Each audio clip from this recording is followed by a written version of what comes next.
Pertama adalah latar belakang. Jadi, pertumbuhan ekonomi merupakan indikator yang penting untuk mengukur keberhasilan pembangunan suatu negara.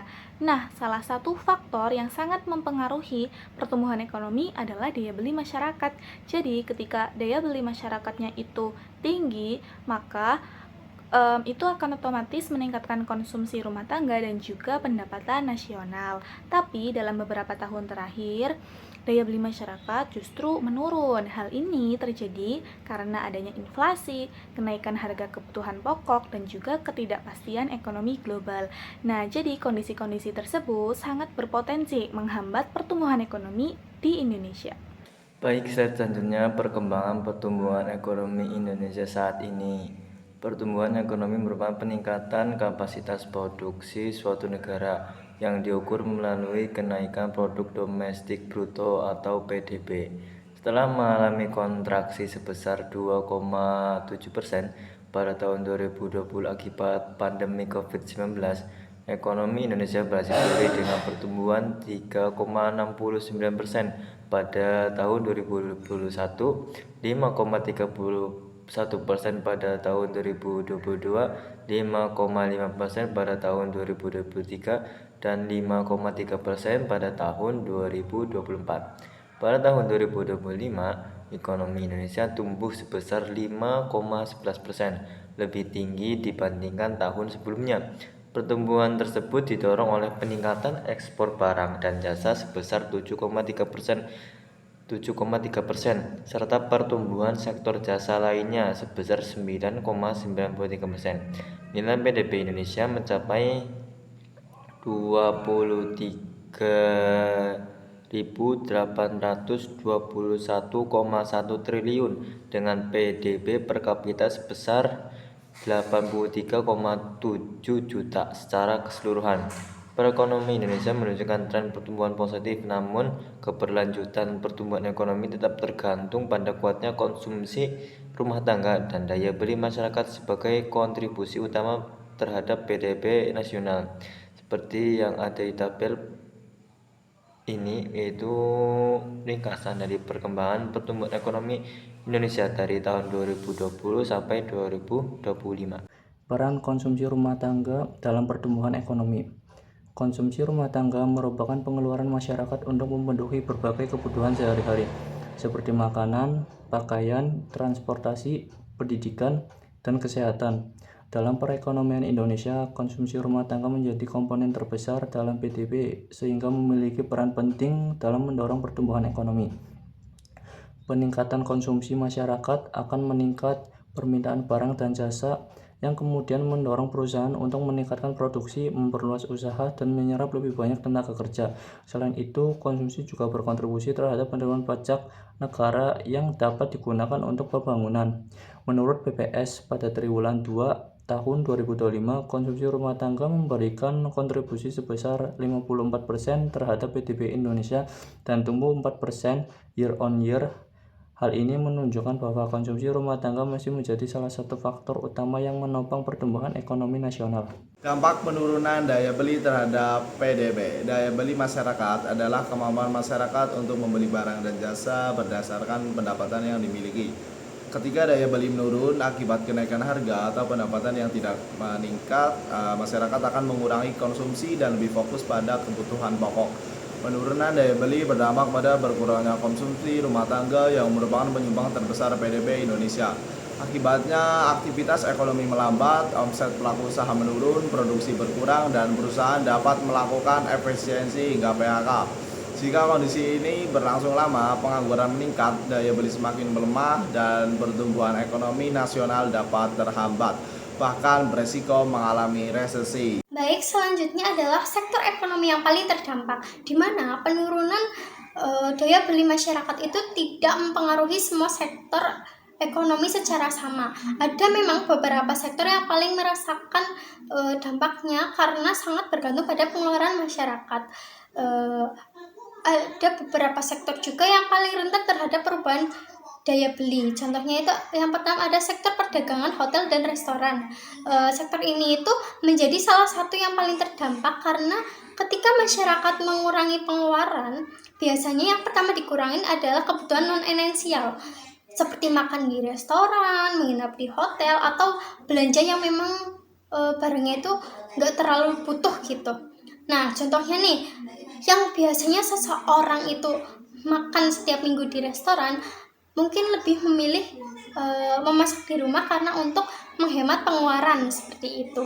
Lalu yang kedua ada sektor industri pengolahan, di mana ketika masyarakat membeli lebih sedikit barang, permintaan kan terhadap produk pasti akan menurun kan. Nah, akibatnya perusahaan pasti akan mengurangi jumlah produksi, bahkan menunda investasi. Misalnya nih, ada pabrik pakaian yang memproduksi 10.000 potong pakaian per bulan biasanya. Nah, bisa mengurangi produksi karena penjualannya itu menurun. Hal ini juga dapat menjadi dampak pada kurangnya kebutuhan tenaga kerja. Lalu yang ketiga itu ada sektor properti dan konstruksi, di mana sektor ini juga terdampak karena harga rumah dan properti membutuhkan biaya yang cukup besar kan. Nah, saat daya beli masyarakat menurun, banyak orang juga yang memilih menunda membeli rumah atau properti. Contohnya misal ada seseorang yang sebelumnya berencana membeli rumah atau properti dapat menunda keputusan tersebut karena kondisi keuangannya itu memang belum stabil seperti itu. Akibatnya pembangunan proyek properti dan konstruksi itu melambat. Lalu yang keempat ada sektor transportasi dan logistik. Ketika masyarakat lebih menghemat, mobilitas dan aktivitas belanja juga cenderung menurun kan. Hal ini menyebabkan permintaan jasa transportasi dan pengiriman pastikan akan berkurang. Nah, sebagai contoh, kurangnya aktivitas belanja online itu dapat mengurangi jumlah pengiriman paket sehingga perusahaan logistik mengalami penurunan aktivitas. Lalu dari beberapa sektor tersebut ya, sektor perdagangan, hotel dan restoran menurutku itu umumnya menjadi yang paling cepat merasakan dampak penurunannya karena daya beli masyarakat sangat bergantung pada konsumsi masyarakat sehari-hari. Strategi untuk menjaga pertumbuhan ekonomi. Ada 6 strategi. Yang pertama adalah kebijakan fiskal. Pemerintah mengatur pajak dan pengeluaran negara untuk mendorong perekonomian. Contohnya, mempercepat belanja pemerintah, memberikan bantuan sosial, THR ASN, diskon listrik, dan berbagai stimulus ekonomi. Tujuannya agar masyarakat itu tetap memiliki daya beli dan kegiatan ekonomi terus berjalan. Yang kedua, kebijakan moneter. Bank Indonesia menjaga kestabilan nilai rupiah dan inflasi melalui pengaturan suku bunga, kemudian operasi pasar terbuka, dan giro wajib minimum.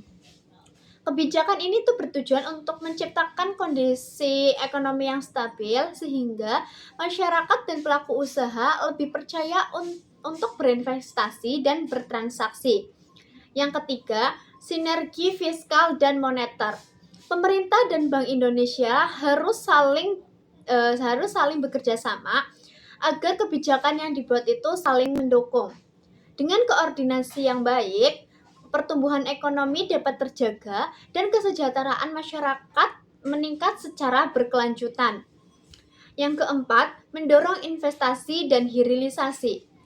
Pemerintah berupaya menarik investor dengan memperbaiki iklim usaha dan memberikan berbagai insentif seperti tax holiday dan tax allowance. Selain itu, hilirisasi dilakukan agar hasil sumber daya alam diolah terlebih dahulu di dalam negeri agar memiliki nilai jual yang lebih tinggi. Yang keempat, menjaga daya beli dan kesempatan kerja. Pertumbuhan ekonomi tidak akan berjalan baik jika masyarakat tidak memiliki penghasilan. Oleh karena itu, pemerintah berusaha menciptakan lapangan kerja baru, menjaga konsumsi masyarakat, dan meningkatkan kepercayaan dunia usaha. Kemudian yang keenam, menjaga stabilitas nilai tukar dan cadangan devisa. Nilai tukar rupiah yang stabil untuk perdagangan dan investasi. Bank Indonesia menjaga stabilitas ini itu melalui kebijakan moneter sehingga ekonomi tidak mudah terganggu oleh gejolak dari luar negeri. Jadi kesimpulannya adalah pertumbuhan ekonomi Indonesia sebenarnya menampilkan tren yang positif setelah pandemi dengan pertumbuhan yang relatif stabil di atas 5% dalam beberapa tahun terakhir. Nah, jadi faktor utama yang mendukung pertumbuhan ini itu adalah konsumsi rumah tangga yang memberikan kontribusi terbesar terhadap PDB nasional. Tapi kita juga harus ingat bahwa pertumbuhan ekonomi ini dipengaruhi oleh daya beli masyarakat. Jadi ketika daya belinya itu menurun, maka konsumsinya pun akan ikut berkurang. Hal ini akan berdampak pada beberapa sektor seperti sektor usaha, perdagangan, industri, properti, transportasi, dan juga logistik. Jika hal ini berlangsung dalam jangka panjang, maka akan memperlambat pertumbuhan ekonomi dan juga meningkatkan angka pengangguran. Jadi, sebagai langkah antisipasi, diperlukan adanya sinergi kebijakan fiskal dan juga moneter, peningkatan investasi, penciptaan lapangan kerja, dan juga upaya untuk menjaga stabilitas harga dan nilai tukar. Nah, ini penting dilakukan supaya daya beli masyarakat tetap terjaga dan pertumbuhan ekonomi Indonesia dapat terus berlangsung secara berkelanjutan. Menurut analisis kelompok kami, apakah penurunan daya beli masyarakat saat ini merupakan masalah jangka pendek atau justru ancaman jangka panjang bagi perekonomian Indonesia? Jawabannya adalah penurunan daya beli tidak hanya disebabkan oleh faktor masalah ekonomi jangka pendek, tetapi juga disebabkan oleh masalah struktural, yaitu adanya ketimpangan pendapatan. Yang kedua, kualitas SDM yang belum merata. Yang ketiga, ketergantungan pada sektor komoditas. Konsumsi rumah tangga merupakan penyumbang terbesar PDB di Indonesia. Jika daya beli terus menurun, maka pertumbuhan ekonomi akan melambat secara berkelanjutan. Pengalaman dari berbagai negara menunjukkan bahwa penurunan daya beli kelas menengah dapat menyebabkan stagnasi ekonomi jangka panjang. Jadi, jawaban dari kelompok kami adalah penurunan daya beli masyarakat menengah saat ini merupakan ancaman jangka panjang bagi perekonomian Indonesia. Rekomendasi kebijakan yang pertama yaitu ada meningkatkan kualitas SDM dengan cara pertama pendidikan yang lebih baik, dan yang kedua melakukan program upskilling dan reskilling sesuai dengan kebutuhan industri. Yang kedua ada diversifikasi ekonomi, pertama dengan melakukan hilirisasi komoditas, dan yang kedua melakukan pengembangan sektor jasa yang bernilai tambah tinggi. Yang ketiga ada memperkuat UMKM dengan cara pertama memperluas akses pembiayaan, yang kedua ada mendorong digitalisasi usaha, yang ketiga mempermudah perizinan, yang keempat yaitu meningkatkan investasi dengan cara yaitu melakukan perbaikan iklim usaha, dan yang kedua penyederhanaan regulasi untuk menciptakan lapangan kerja baru yang berkualitas.